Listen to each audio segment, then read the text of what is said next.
रहमतुल्लाह अलैह के पास ना एक बूढ़ी अम्मा अपना बेटा छोड़ गई।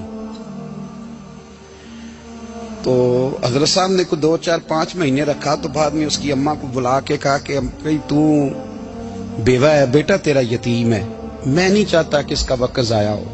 ये पढ़ने वाला कोई नहीं, सारे नहीं भाई पढ़ने वाले होते। अब यहाँ वाला माँ बैठे हैं, मैं बेअदब भी ना हो जाऊं। कुछ पूरे 8 साल लगा के भी आ जाते हैं, सनद भी उनके पास होती है, नाराज ना हो जाना, ये तो सब अच्छे लोग हैं। सनद होती है पर पता पुता कोई नहीं होता। ये आला हजरत ने लिखी है बात, सनद होती है, पूरी डिग्री होती है, उस पर कई लोगों के साइन भी होते।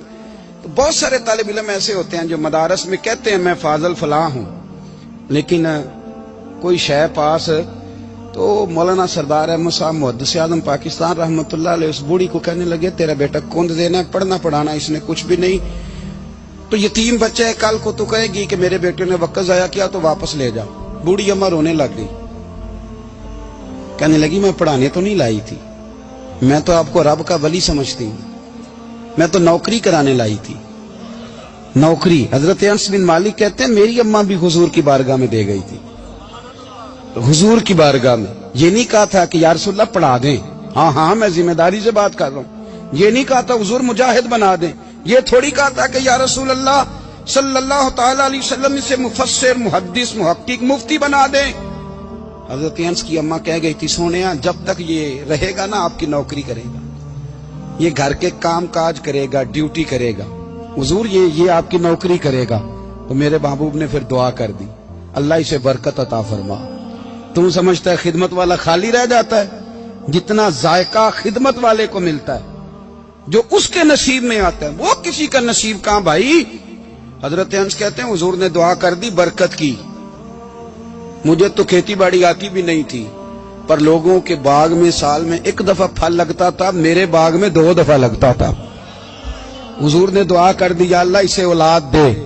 फरमाते हैं मेरे बेटे, मेरे पोते, मेरे नवासे, मेरी बेटियां, फरमाते हैं मैं जिंदा हूं और मेरी 100 औलादे मौजूद हैं।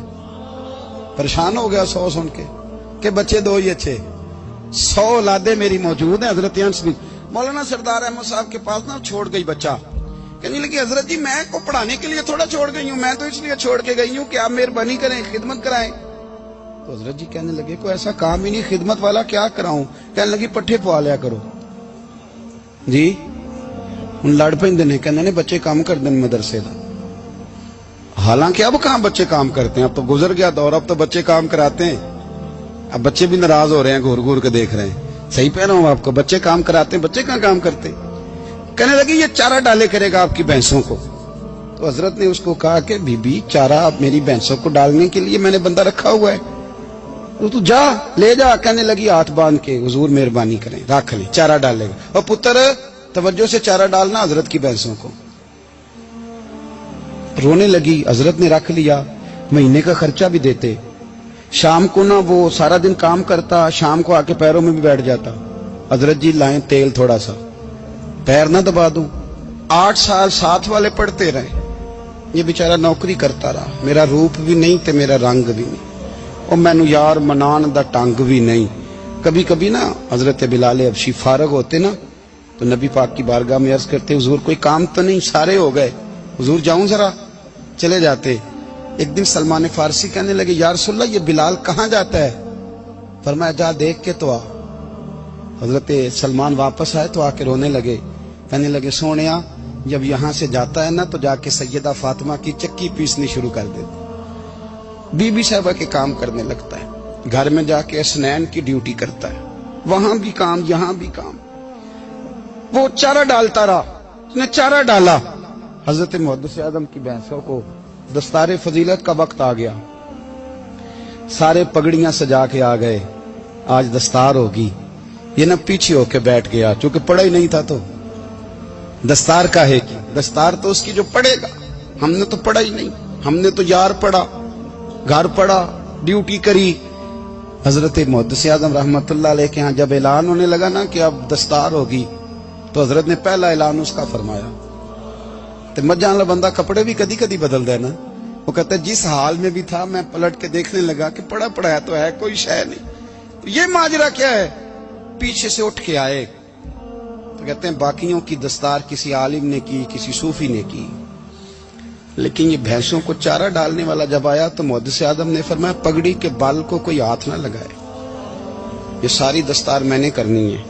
اور فرماتے ہیں حضرت بال بھی دیتے جاتے تھے اور آنسو بھی بہاتے جاتے تھے, ماتھا بھی چومتے تھے اور فرماتے تھے دستار کے بعد چلا تو نہیں جائے گا یار, مجھے تو عبادت بھی نہیں رہ گئی, مجھے تو چابیوں کو بھی نہیں پتا کون سی کہاں رہتی ہے, جائے گا تو نہیں تو رو پڑا, کہنے لگا سونیا جائے تو وہ جس کے پلے کوئی شے ہو, آتا جاتا تو ہے کچھ نہیں, مجھے کس نے رکھنا ہے, میں نے کہاں جانا ہے, ادھر کہاں تو ادھر ہی رہوں گا. اس طالب علم کے سارے استاد بھائی کہتے ہیں اس نے دستار کرائی, پڑھا پڑھایا کچھ نہیں, پر جو مسئلہ اڑ جاتا تھا نا, وہ جو اڑ جاتا تھا نا, وہ جا کے اس